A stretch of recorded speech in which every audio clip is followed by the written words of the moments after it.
Maithili express की शानदार प्रस्तुति।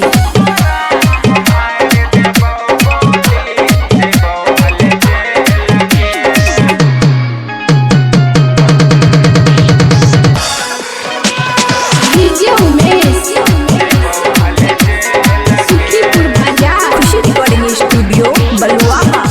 जिंदगी से हमारा तू कैला ही जे खेल गे, जिंदगी से हमारा तू कैला ही जे खेल गे। तोरा हम मार देबो गोली जेबो भले जेल गे। तोरा हम मार देबो गोली जेबो भले जेल गे।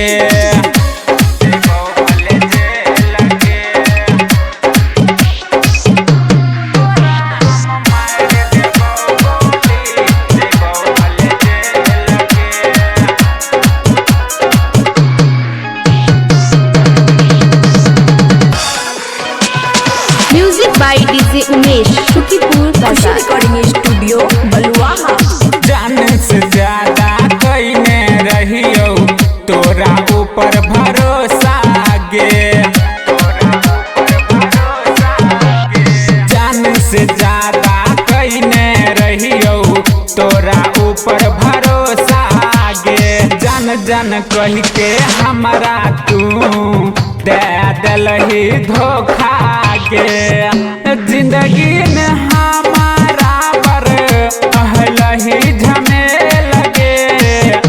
तोरा हम मार देबो गोली जेबो भले जेल गे। तोरा हम मार देबो गोली जेबो भले जेल गे।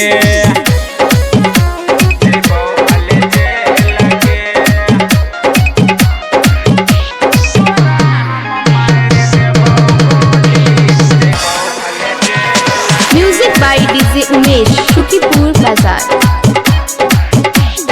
हाथ में हाथ जाके तू खैने रही गिरिया गे।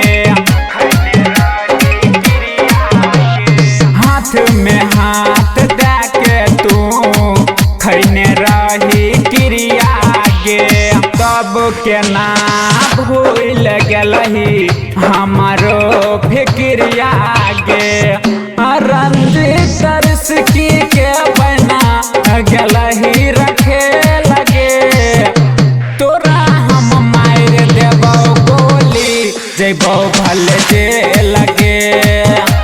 तोरा हम मार देबो गोली जेबो भले जेल गे। खुशी रिकॉर्डिंग स्टूडियो